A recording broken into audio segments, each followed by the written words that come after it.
الحمد لله نحمده ونستعينه ونستغفره ونعوذ بالله من شرور أنفسنا ومن سيئات أعمالنا من يهده الله فلا مضل له ومن يضلله فلا هادي له ونشهد أن لا إله إلا الله ونشهد أن محمدا عبده ورسوله أما بعد فأعوذ بالله من الشيطان الرجيم بسم الله الرحمن الرحيم يا أيها الذين آمنوا اتقوا الله وقولوا قولا سديدا وقال تعالى إنما يفتري الكذب الذين لا يؤمنون بآيات الله وأولئك هم الكاذبون صدق الله العظيم. معاشرتی برائیوں میں ایک بہت بڑی برائی جو انسان کی دنیا بھی برباد کرتی ہے اور آخرت بھی برباد کرتی ہے، اللہ نے، رسول اللہ نے اس کو بڑی تفصیل کے ساتھ بیان فرمایا ہے. وہ بیماری ہے جھوٹ کی.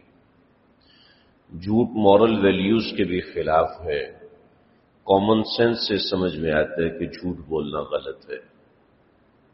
اس وجہ سے عام طور پر اس موضوع پہ زیادہ بات نہیں کی جاتی کہ انڈرسٹوڈ موضوع ہے، سب کو پتہ ہے، مگر ترغیباً بہت ساری باتیں اس میں شامل ہیں جو سمجھنا سمجھانا ضروری ہے. جھوٹ، خلاف حقیقت اور خلاف واقعہ بات کو جھوٹ کہتے ہیں. شریعت نے جھوٹے کو مسلمان ہی نہیں سمجھا. جو جھوٹ جان بوجھ کر بولے اس کو، اور جو بلا قصد جھوٹ بول دے اس کو. اتنی باتیں ہیں کہ صرف حدیث بیان کرنا شروع کروں تو ہمارا وقت ختم ہو جائے گا. نبی علیہ الصلوۃ والسلام مجلس مبارکہ میں موجود ہیں. چند ایک حدیثیں بیان کرتا ہوں. آپ صلی اللہ علیہ وسلم نے صحابہ کرام سے فرمایا کہ میں تمہیں ایسا گناہ نہ بتاؤں جو کہ اکبر الکبائر ہے، یعنی دنیا کے سب سے بڑے گناہ کے بارے میں تم کو اطلاع کرتا ہوں، سمجھاتا ہوں. صحابہ نے عرض کیا کہ کیوں نہیں یا رسول اللہ؟ تو آپ صلی اللہ علیہ وسلم نے پہلی بات ارشاد فرمائی، الاشراک باللہ. 3 باتیں اس مجلس میں ارشاد فرمائی. اور یوں حیت ہے آپ صلی اللہ علیہ وسلم کی، صحابہ کرام بیٹھے ہیں اور آپ اس حیت میں بیٹھے ہیں، اور آپ نے فرمایا الاشراک باللہ، اللہ کے ساتھ کسی کو شریک ٹھہرانا. یہ اکبر الکبائر ہے، سب سے بڑا گناہ ہے، اور اتنا بڑا گناہ ہے جس کی کوئی معافی نہیں. اس کے بعد دوسری بات، نمبر 2، حقوق الوالدین، والدین کی نافرمانی کرنا، یعنی ان کی منشا اور مرضی کے مطابق چیزیں نہ کرنا، ان کی منشا اور مرضی کو چھوڑ کر اپنی منشا اور مرضی کو زندگی پہ لاگو کرنا. یعنی والدین کسی ایسی بات کا حکم دیں جو کہ گناہ نہیں ہے، جو ایک جائز کام ہے، اس کے اندر والدین کی بات ماننا فرض ہے، جس کو آج ہماری دنیا میں بے وقوفی کہتے ہیں. الامان والحفیظ، الامان والحفیظ. اللہ ہم سب کی حفاظت فرمائے. پہلے ہمارے زمانے میں، یعنی آج سے 10-20 سال پہلے کی بات ہے، کیا بننا ہے ابھی تک ابو نے نہیں بتایا. ابو جو بولیں گے وہ بننا ہے. میڈیا نے ہمارا اتنا ذہن پالش کیا، اپنی مرضی کرو، جو تم چاہتے ہو وہ بنو، ابا کی مرضی اپنی زندگی پہ مسلط نہ کرو. ہمیں 4-6 فلمیں دکھا دیں، 4-6 ڈرامے دکھا دیے کہ یہ ڈرامے ہیں، اس کے اندر دیکھو فلاں بندہ کیا ہو گیا، فلاں بندہ کیا ہو. ہمارے جو ڈرامے ہیں، جو نیشنل ٹی وی ہے یا جو بھی ہمارا میڈیا ہے، اس میں جتنے بھی ڈرامے چلتے ہیں، ان ڈراماز میں ایک بات کامن ہوتی ہے، اور وہ یہ کامن ہوتا ہے کہ کوئی ایک مرد خاندان کا کسی ایک عورت کے خلاف ہوتا ہے، اور پھر اس طریقے سے ذہن بنایا جاتا ہے کہ وہ مرد بہت گندا قسم کا انسان ہے، بہت گھٹیا قسم کا انسان ہے، اس کو گھٹیا پرٹینڈ کیا جاتا ہے. اس وجہ سے وہ اپنی بہن کی ترقی کے خلاف، بیٹی کی ترقی کے خلاف، بیوی کی ترقی کے خلاف، ماں کی ترقی کے خلاف، اور ایسا ذہن بنایا جاتا ہے. اور لوگ ایسے ایک سمجھ لیجئے ایک ڈیجیٹل قسم کے بیماری میں مبتلا ہو جاتے ہیں کہ بس ان کو یہی نظر آتا ہے کہ بس فلاں مخالفت، جو میری مخالفت کر دے وہ میری ترقی کا دشمن ہے. یہ نہیں پتا کہ حقیقت کیا ہے. چنانچہ سب سے پہلے علماء کرام کو دشمن بنایا جاتا ہے، اس سے اگلے درجے میں ٹیچرز کو، استادوں کو، اور اس سے اگلے درجے میں والدین کو دشمن بنایا جاتا ہے. علماء کرام پیچھے رہ چکے ہیں ماشاءاللہ سے، اور اساتذہ کو بھی ہرا چکے ہیں. اب نمبر والدین کا ہے، اور والدین بھی ہار چکے ہیں. جی مغرب میں تو والدین ہار چکے ہیں، ہمارے ملک میں بھی والدین 80-90% ہار چکے ہیں. اور یہ چیز چلتی ہے خود سری تک، پھر بچے ڈپریشن میں جاتے ہیں. پاکستان میں ابھی ایک المیہ ہے، اور المیہ یہ ہے کہ ہمارے ملک میں سائیکٹرسٹ ڈاکٹرز نہیں ہیں. یہ المیہ کہاں سے پیدا ہو؟ اس لیے کہ سائیکٹرسٹ پیشنٹ بڑھ گئے، اور سائیکٹرسٹ پیشنٹ اس وقت بنتا ہے جب آپ کا دماغ آزاد ہو جاتا ہے. جب آپ کا دماغ کسی کا ماتحت رہتا ہے، آپ کو پتہ ہے گاڑی ابو لے دیں گے، فلاں ابو کر دیں گے، فلاں اما کر، آپ پریشان ٹینشن نہیں لے رہتے. لیکن جب آپ جیسے جیسے اپنے سر پہ آتے ہو ویسے ویسے آپ کو ٹینشن ہونا شروع ہو جاتی ہے. اب ایک بچے کو میں 40 کلو کا وزن اٹھواؤں تو نہیں اٹھوا سکے گا نا. تو معاشرے نے آپ کو پہلے علماء سے کاٹا، پھر اساتذہ سے کاٹا، پھر والدین سے کاٹا کہ سارا بوجھ خود اٹھاؤ. میری والد صاحب نے کہا کہ میری 19 سال 20 سال عمر تھی، والد صاحب نے کہا کہ تمہاری شادی کرنی ہے، آ جاؤ. تو میں نے کہا ٹھیک ہے. میرے بھائی بھی ساتھ تھے، تو میرے بھائی نے جا کے استادوں کو بتایا، اسے جی اس کے ابا ابو شادی کر رہے ہیں. استاد جی نے مجھے بلایا، ہاں بھائی کیا مسئلہ ہے؟ میں نے کہا صحیح شادی، ابھی تم پڑھ رہے ہو، تمہاری ابھی سے شادی کر دیں گے تمہارے ابو، تو پڑھائی کیسے کرو گے؟ تو مجھے کیا پتا، ابا جو کر رہے ہیں وہ کرنا ہے. اب کہنے لگے نہیں، آپ ابا سے مقابلہ کرو اور منع کرو.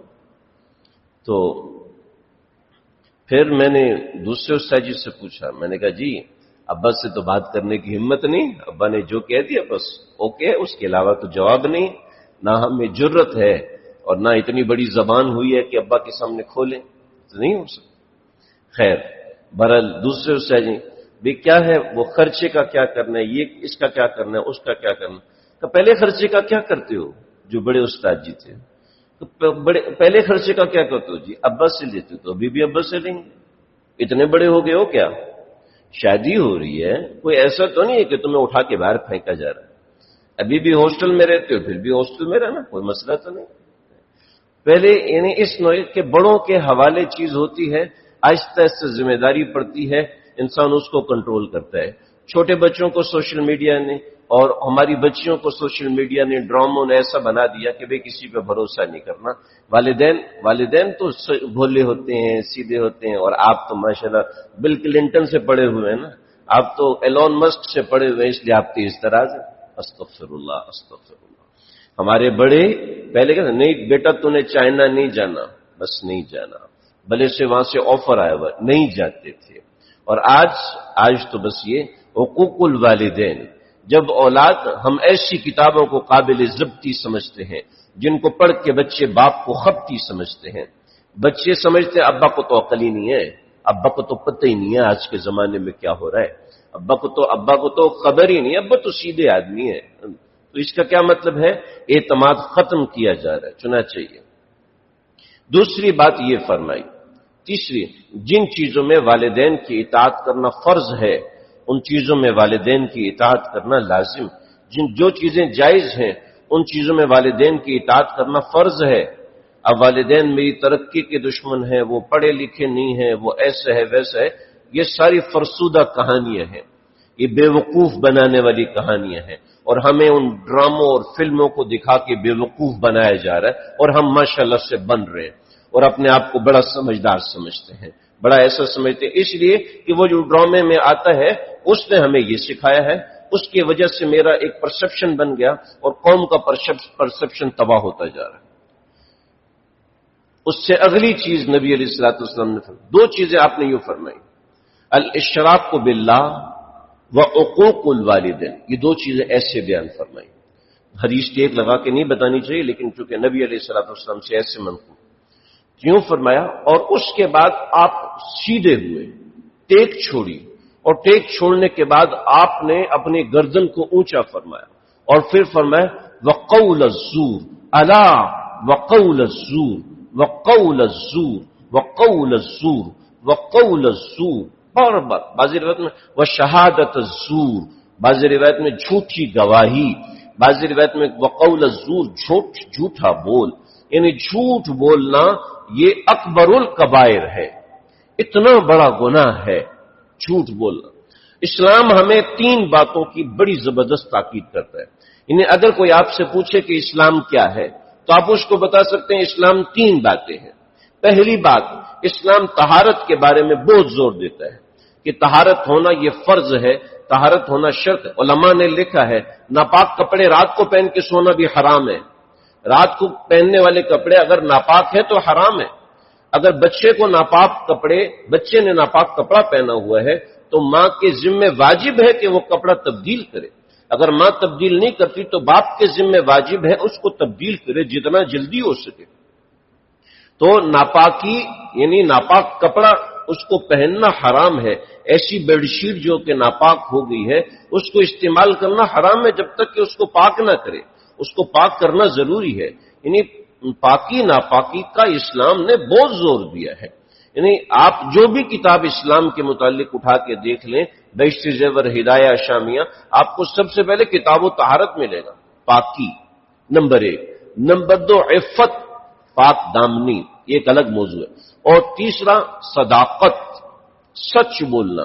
امام ابو حنیفہ کے پاس ایک بندہ آیا اور اس نے کہا کہ حضرت میں دنیا کا ہر گناہ کرتا ہوں تو میں آپ کی ایک بات مانوں گا، آپ مجھے بتائیے کہ کون سی بات مانوں، اور دوسری بات نہیں مانوں گا. آپ بس مجھے ایک بات بتا دیں کہ جس بات کو میں مانوں اور مان کے میں اس کے مطابق چلوں. تو حضرت نے فرمایا کہ تم صرف ایک کام کرو کہ جھوٹ بولنا ترک کر دو. چنانچہ اس نے کہا ٹھیک ہے، وعدہ ہے میرا، جھوٹ نہیں بولوں گا، اس کے علاوہ ہر گناہ کروں گا.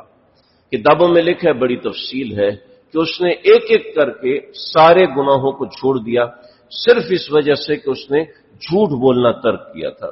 مسلمان کی زبان سے جھوٹ نکلے. نبی علیہ الصلوۃ والسلام سے کسی نے پوچھا اللہ کے نبی کیا مسلمان بخیل ہو سکتا ہے؟ آپ نے فرمایا ہاں مسلمان بخیل ہو سکتا ہے، کنجوس ہو سکتا ہے. پھر پوچھا کہ یا رسول اللہ کیا مسلمان بزدل ہو سکتا ہے، ڈرپوک ہو سکتا ہے؟ اور میں کہ ہاں مسلمان ڈرپوک بھی ہو سکتا ہے. لیکن تیسری مرتبہ پوچھا یا رسول اللہ کیا مسلمان جھوٹا ہو سکتا ہے؟ میں نہیں، مسلمان ہو اور جھوٹ بولے ایسا نہیں ہو سکتا. آج ہمارے معاشرے میں اتنا عام ہے. حضرت شیخ الاسلام مفتی تقی عثمانی صاحب نے اپنا ایک واقعہ بیان فرمایا کہ ایک بہت بڑے آدمی پاکستان میں مجھ سے ملنے آئے ہوئے تھے. میں نے ان سے پوچھا کہ کب تک کا سفر ہے؟ تو کہنے لگے کہ پہلے تو میں نے 1-2 دن میں چلے جانا تھا، لیکن ابھی میرا سفر ایکسٹینڈ ہو رہا ہے. میں نے پوچھا ابھی کیا مسئلہ ہے؟ کہنے لگے جی میں نے اپنا میڈیکل سرٹیفکیٹ بھیجا ہوا ہے تو وہ چھٹی منظور ہو جائے گی تو پھر میں زیادہ رک جاؤں گا. کبھی کیسا میڈیکل سرٹیفکیٹ؟ کبھی چھٹی نہیں ملتی، آپ میڈیکل سرٹیفکیٹ جمع کراتے ہو تو چھٹی مل جاتی ہے. فرمایا کہ لگ تو نہیں رہا کہ تم بیمار ہو؟ کہا نہیں بیمار نہیں ہو، لیکن اس کے بغیر چھٹی نہیں ملتی. تو حضرت نے فرمایا کہ میں نے اس کو بڑی نرمی سے کہا. یہ قصہ سنانے کا مقصد بھی اس کے پیچھے بہت ساری باتیں ہیں، آپ لوگ اس کو سمجھ سکتے ہیں. جھوٹا میڈیکل سرٹیفکیٹ، بچے کی اسکول سے چھٹی لینی ہے، محترم سر اس کو کوئی کام ہے اس وجہ سے اسکول سے چھٹی لینی ہے، لکھ دیا جی بچہ بیمار ہے. کہ آپ صاف لکھو کہ کام ہے، جھوٹ بولنے کی کیا ضرورت ہے؟ یعنی ایسا جھوٹ جس کو کوئی فائدہ نہیں، آپ بتا دو کام ہے. بھی کوئی بندہ آپ سے گاڑی مانگ رہا ہے، آپ کا ہمسایہ ہے، پڑوسی ہے، دوست ہے، رشتہ دار ہے، وہ گاڑی خراب ہے. اس صاحب کہتے ہیں معذرت میں نہیں دیتا ہوتا گاڑی، میری پرسنل چیز ہے یہ، میں نہیں دیتا ہوتا کسی کو. معذرت کر، ناراض ہوگا کوئی بات نہیں، کوئی بات نہیں، 2-4 دن ناراض رہے گا، لیکن اس کو پتہ ہو کہ میرا دوست، میرا ہمسایہ جھوٹ نہیں بولتا. اس کو پتا ہو، ابھی وہ دیکھے گا جناب ابھی آئے تو اگلی دفعہ مانگ لے گا، اب آپ کون سا جھوٹ بولیں گے؟ ایک جھوٹ کو بچانے کے لیے 100 جھوٹ بولنے پڑتے ہیں، یہ آپ سب جانتے ہیں۔ اگر آپ ایک چیز میں رضامند نہیں، صاف بتا دیں بھئی معذرت۔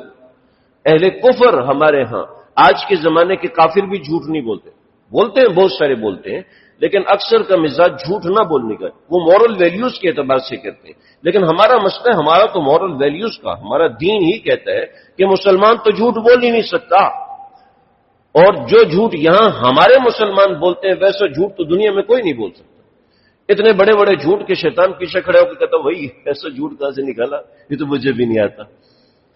ہمارا الیکٹریشین، ہمارا سبزی والا، ہمارا دودھ بیچ، یعنی چھوٹے طبقے سے لے کے بڑے طبقے والا آل ٹو آل جھوٹ بولتے ہیں، تلاش کرتے ہیں، تلاش کریں بھئی ایسا بند۔ میں کمپیوٹر مارکیٹ گیا، میں نے کہا یار کوئی ایسا بندہ بتاؤ جو بےایمانی نہ کرے۔ کبھی ایسا تو کوئی نہیں ہے پوری مارکیٹ، ایسا کوئی نہیں ہے، لیکن ایک دکان بتاؤ تو جو کم بے ایمان ہے۔ بے ایمان سارے ہیں، ہنسنے کی بات نہیں ہے، آپ لوگ مسکرا رہے ہیں، میں بھی مسکراتا ہوں، کیا کریں؟ اب مسکرا سکتے ہیں، اس کے علاوہ کچھ نہیں، لیکن یہ رونے کی بات ہے۔ ہم مسلمان ہیں، ابھی ایران نے پاکستانی چاول لینا شروع کیا، آپ مجھے بتائیں آپ کا دل کیا کہتا ہے، کیا ہوگا؟ اگلے سال میں توبہ کر لے گا نا، بابا ہم نے ان سے نہیں لینا، بے ایمان لوگ ہیں، جھوٹ بولتے ہیں۔ کیا ہے یہ؟ رونے کی بات ہے نا۔ ہم نے خود اپنے ملک کو تباہ کر دیا، ہم نے خود اپنی معیشت کو تباہ کر دیا۔ ٹائم دیا 9 بجے پہنچوں گا، شارپ 9 o'clock، اور شارپ 11 o'clock پہ بندے کا پتہ ہی نہیں، ابھی نکلا ہوں، بیٹھا ہوا گھر پہ، یا ڈرائیونگ کر رہا ہوں، کیا اب بیٹے کے ساتھ بیٹھ کے کہہ رہے میں ڈرائیونگ کر رہا ہوں، اور بیٹے کو بھی سکھا رہے کہ بیٹا ایسے پیسے کماتے ہیں جھوٹ بول کے۔ ہم نے اپنی روزی کو جھوٹ کے ساتھ باندھ دیا، ہم نے اپنے معاملات کو، حضرت نے اس کو فرمایا دیکھو تم نے جھوٹا سرٹیفکیٹ بنایا، اس جھوٹے سرٹیفکیٹ میں سب سے پہلے تم نے جھوٹ بولا۔ جھوٹ کا گناہ اور وبال الگ۔ جس سے میڈیکل سرٹیفکیٹ بنایا، ظاہری بات ہے وہ نیکی کا کام تو نہیں کر رہا کہ اس کو چلو جھوٹا میڈیکل سرٹیفکیٹ بنا دو ثواب ہوگا، ایسا تو نہیں ہے نا۔ وہ بھی جھوٹا میڈیکل سرٹیفکیٹ بنانے کے لیے پیسے لے گا، رشوت لے گا، اس کو اپنے حرام کھلایا۔ پھر آپ نے اپنی کمپنی کو دھوکہ دیا، اور نبی علیہ الصلوۃ والسلام نے فرمایا من غشنا فلیس منا، جو دھوکہ دے وہ ہمارا ہے ہی نہیں، میری امت کا نہیں ہے۔ آپ کی کسی سے مناسبت نہیں ہے، صاحب بتا دیا I'm sorry میں آپ سے بات نہیں کر سکتا، معذرت۔ اس کو دھوکہ دینے کی ضرورت نہیں ہے، اس کو بے ایمانی دکھانے کی ضرورت نہیں ہے، صاف ستھرے ہو جائے، 2-2-4 کی طرح واضح ہو جائے، ورنہ خود بھی ٹینشن میں رہے گا، پریشان رہے گا کہ جھوٹ بولنے کا وبال ہمارے معاشرے میں اتنا بڑھ چکا ہے کہ جھوٹ بولنا تو ایسے، یعنی منہ سے اگر ایک وقت میں 2 جھوٹ بولنا چاہے تو آرام سے بول دیں گے، یہ کیا طریقہ ہے؟ یعنی ہم مسلمان صدق مقال کو بھول چکے کہ جھوٹ کیا، دین دار ٹوپی پگڑی پہنے ہوئے بے ایمانی اور دھوکے بازی سے پیسے کما رہے ہیں۔ اور میں کہ جتنے دن آپ وہاں سے چھٹی کریں گے اور چھٹی کے پیچھے آپ کو پیمنٹ ملے گی، پیسے ملیں گے، وہ پیسے آپ کے لیے حرام، اب حرام مال اپنی اولاد کو کھلائیں گے، اتنا بڑا جرم کر رہے ہیں۔ ایک جھوٹ اپنے ساتھ کتنے بڑے بڑے گناہ کبیرہ لے کر آتا ہے۔ تو کوشش کریں کہ اپنے معاشرے میں سچ کو عام کریں، اور جو بات ہو سچی بات کریں، جھوٹ بولنے سے۔ کتاب الخطط میں مکریزی نے لکھا ہے کہ ہندوستان کے اندر میں نے درجنوں ایسے واقعات دیکھے ہیں، درجنوں ایسے واقعات، فارسی میں ہے تھوڑا سا تبدیل ہوگا میرا کہنا، تو میں نے درجنوں ایسے واقعات دیکھے ہیں کہ ایک آدمی کا ہزاروں لاکھوں کروڑوں کا نقصان ہو رہا ہے، مگر وہ ایک جھوٹ بول کے بچا سکتا تھا، مگر وہ جھوٹ ہی نہ بول سکا، کہ مسلمان جھوٹ نہیں بولتا۔ ملا جیون بہت سیدھے تھے، بادشاہ کو بڑے پسند تھے، بہت سادگی والے انسان تھے۔ تو ملا جیون کو کسی نے کہا حضرت آپ دعا کیجئے، ہمارے علاقے کا پل چوری ہو گیا۔ تو حضرت نے سب کو کہا بھی دعا کرو، پل چوری ہو گیا ہے، جس نے پل چوری کیا اللہ اس کو ہدایت دے، وغیرہ وغیرہ وغیرہ۔ پھر کسی نے آ کے کہا، لوگ جب سیدھے تھے تو لوگ بھی اس طریقے سے مذاق لیتے تھے، کہنے لگے کہ ایک آیا کہنے لگا حضرت اصل میں دریا کا پانی آیا، مچھلیاں پانی کے ساتھ آئیں، وہ گنوں کا رس چوس کے چلی گئی، آپ دعا کریں۔ اور بڑے پریشان ہوئے، جناب دعا کی، رونا شروع ہو گیا۔ تو کسی نے کہا حضرت لوگ آپ سے مذاق کرتے ہیں اور آپ بھی اس کو سچ سمجھ لیتے ہیں، پل چوری ہو سکتا ہے کوئی، کوئی پل چوری کر سکتے، کیسے ممکن ہے؟ یہ مچھلیاں آئے اور گنے چوس کے چلی جائیں، یہ آپ نے کبھی سنا ہے؟ تو کہنے لگے ہائے میرا بیٹا، یقین کرو پل چوری ہو سکتا ہے، مچھلیاں آئیں اور گنے چوس کے چلی جائیں یہ بھی ہو سکتا ہے، لیکن مسلمان جھوٹ بولے یہ نہیں ہو سکتا، یہ نہیں ہو سکتا۔ جھوٹے پر تو اللہ نے لعنت کی ہے، رسول اللہ نے لعنت کی ہے۔ تو ایک آدمی ایک دن میں کتنی باتیں جھوٹ بول جاتا ہے، کتنے کلمات جھوٹ کے بول جاتا ہے، کہ جھوٹے کو تو آیت المنافق ثلاث، اذا حدث کذبا، اذا حدث کذبا، جب بات کرتے جھوٹ بولتا ہے، اور کفا بالمرء کذبا ان يحدث بكل ما سمع، ہر سنی سنائی بات، ہر میسج ہے اس کو فارورڈ کر رہے، ہر خبر کو فارورڈ کر رہے، ایک دوسروں کو بتا رہے، بكل ما سمع، ہر سنی سنائی بات آگے پہنچا رہے، یہ بھی جھوٹ ہے۔ اور بہت ساری باتیں ہیں، مختصر میں نے بات عرض کر دی۔ اللہ تعالیٰ سمجھنے کے عمل کرنے کی توفیق عطا فرمائے۔ سنت